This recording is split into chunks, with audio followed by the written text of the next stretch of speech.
We can come back, but the time is gone. I'm round, running to escape from your left. Don't lie, 'cause I know your heart. Don't try looking for someone to forget. 자, 안녕하세요. 나는 게임이다. 플라잉엔트TV의 날개미입니다. 오늘은 셀트리온에 관련된 이슈가 3가지 정도가 나왔는데요.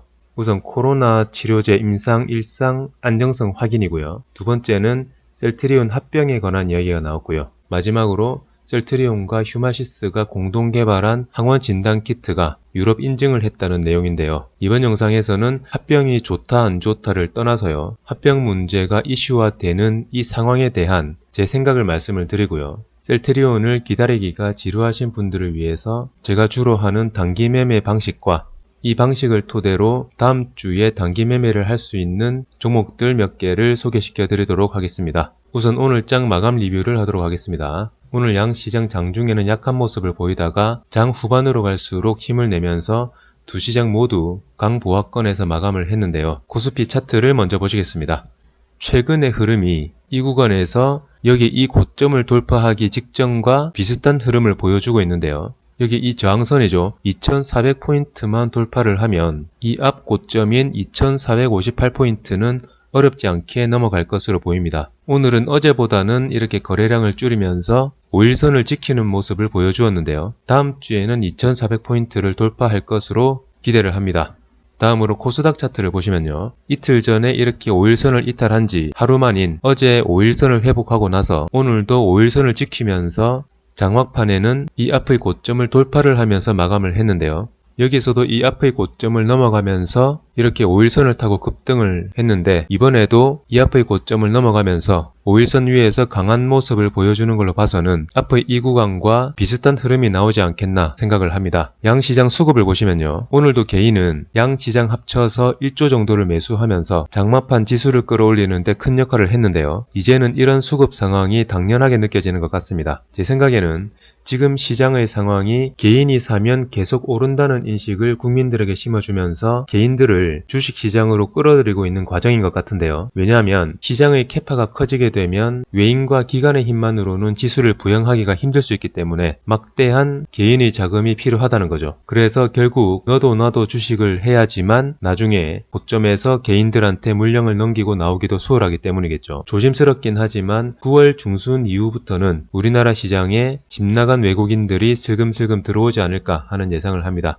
오늘 장 마감 리뷰는 여기까지 하고요. 다음으로 오늘 나왔던 빅뉴스죠. 셀트리온 합병에 대한 제 생각이 아니라 셀트리온 주주분들이 어떻게 대응을 하시는 게 좋을지를 말씀드리겠습니다. 저는 사실 회사에서 확실하게 공지를 하기 전에는 임의로 어떤 상황에 대한 예측은 잘 하진 않는데요. 그래서 오늘 회사에서 발표한 내용을 가지고 좋다 안 좋다를 논하기는 아직은 이른 것 같습니다. 제 생각에 오늘 나온 합병안은 그동안 합병 이슈로 논란이 되었던 여러가지 문제들을 잠재웠다는 것까지만 의의를 두고 싶습니다. 최근까지 합병이 수급적인 이슈를 가지고 와서 공매도들을 몰아낼 것이라는 의견이 많았는데요. 오늘 이렇게 헬스케어 홀딩스를 통한 지주사끼리의 합병안이 나오면서 그동안 공매도들을 몰아낼 유일한 방법이 합병이라고 생각하신 많은 주주분들이 허탈해하시고 걱정이 많아지셨을 거라고 생각을 하는데요. 그래서 회사에서는 공매도를 몰아낼 생각이 없는 것 아니냐고 하실 분들도 많으실 거라고 생각을 하는데요. 그런 걱정은 전혀 하실 필요가 없다고 생각을 합니다. 왜냐하면 우선 공매도들을 누구보다 싫어하는 분이 셀트리온의 서정진 회장이고요. 그리고 제 생각에 서정진 회장은 주식에 있어서 이미 공매도들 머리 위에 있다고 생각을 합니다. 왜냐하면 셀트리온이라는 회사가 처음 생겼을 때부터 지금까지 공매도들과 가장 가까이서 싸워오신 분이기 때문이죠. 사실 오늘 합병안도 그동안 그 누구도 예상하지 못했듯이 공매도들을 저 세상으로 보내기 위해서 그 누구도 예상치 못한 카드를 꺼낼 수도 있다고 생각을 합니다. 실적으로 몰아낼 자신이 있다면 실적으로 밀어붙일 거고요. 코로나 치료제로도 충분하다면 코로나 치료제로 승부를 볼 거고요. 자사주 매입 후 주식을 소각할 수도 있는 거고요. 어떤 방법이 나오든 우리 개인 투자자들이 공매도를 몰아낼 수 있는 가장 좋은 방법은 바로 존버죠. 항상 주가가 더 이상 오르지 않을 것 같은 불안감이 생기고 종목 게시판이 혼란스럽다면 내공이 쌓이신 주주분들이라면 뒤에서 흐뭇한 미소를 짓고 계실 거라고 생각을 합니다.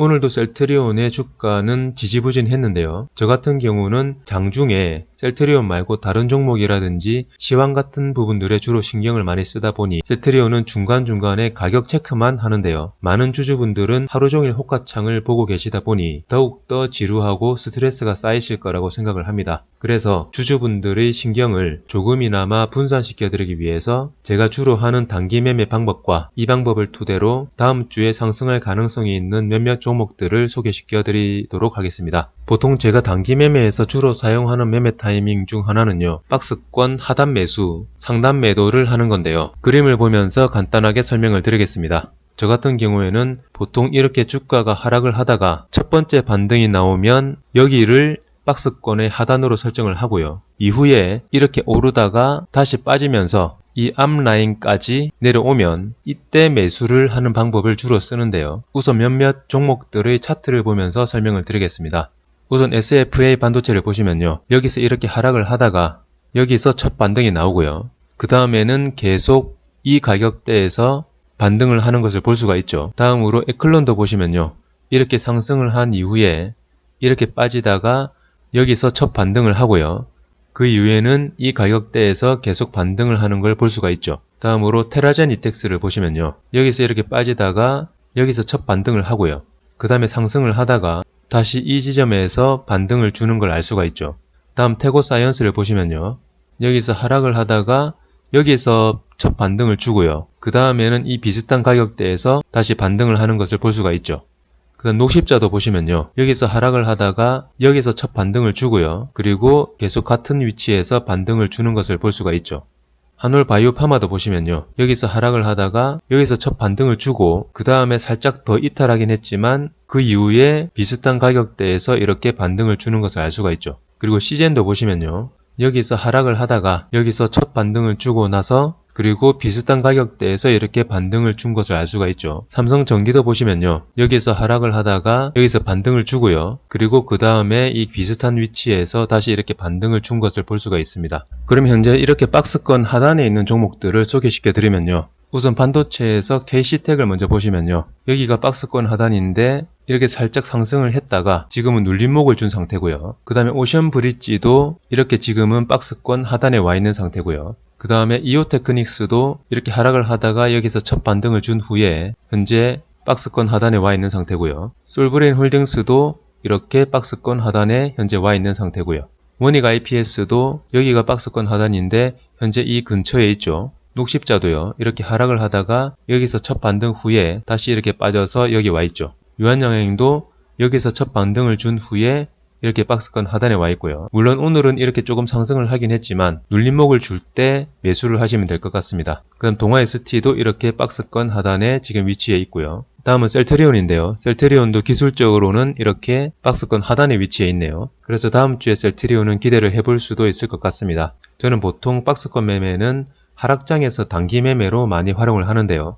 매수와 매도 타이밍을 쉽게 알 수가 있고요. 그리고 박스권 하단 이탈 시에는 손절을 바로 하면 되기 때문에 손실도 줄일 수 있어서 초보 투자자분들이 매매하기에 가장 좋지 않나 생각을 합니다. 물론 장이 좋을 때도 이렇게 매매를 하시면 수익이 나실 수는 있지만 상승장에서는 박스권의 상단을 예상치 못한 타이밍에 돌파를 하는 경우가 많기 때문에 더 큰 수익이 날 수 있는데도 불구하고 적게 수익을 낼 수가 있고요. 그리고 상승장에서는 설령 박스권의 하단을 이탈을 하더라도 바로 회복을 하는 경우가 많아서 오히려 잦은 매매가 손실을 더 키울 수도 있다고 생각을 합니다. 그래서 상승장에서는요. 셀트리온 같은 종목에 비중을 실어서 큰 수익을 내시고요. 여윳돈으로 단기 매매를 하시면서 심심함을 달래시는 게 가장 좋은 전략인 것 같습니다. 단기 매매의 매매 포인트에 대해서 설명을 드렸는데요. 단기 매매는 수익을 볼 때도 있고 손실을 볼 때도 있어서 결국 큰 수익을 보기 위해서는 상승장에서 좋은 종목을 가지고 중장기로 가지고 가시는 게 가장 좋다고 생각을 하는데요. 셀트리온이 지금 지지부진하긴 하지만 과거의 역사를 볼 때 개인들이 가장 절망할 때가 상승하기 바로 직전이었다는 사실을 기억하시길 바랍니다. 그럼 이번 영상은 여기서 마치도록 하겠습니다. 그리고 한투연 꼭 가입을 해주셔서 개인들의 힘을 모아주시길 바랍니다. JP모간 사기 리포트 국민청원도 꼭 동의해 주시고요.